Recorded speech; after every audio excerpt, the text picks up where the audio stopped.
One of the ways to carry your gear is to just clip the radios onto your Molle or your straps or like a belt or something, and that certainly works.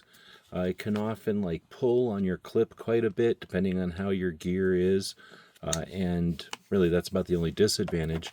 However, with this piece of attachment, we can really eliminate a lot of that, or alleviate a lot of that. So first off, it has the quick attach. You push these buttons in from the side, that locks it in. And now this is on your gear, and this can again go on a belt or whatever, but you can leave this on your gear.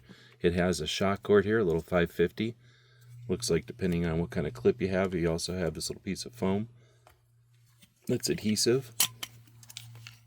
But now with this on your gear, let's say you leave this on your gear, now you can interface your radio with this.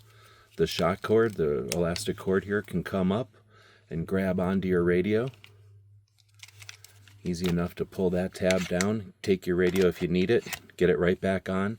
You have a nice secure attachment point that isn't going to wear out and is definitely not going to put any stress or strain on your clip. That's why I bought it. Hope this helps.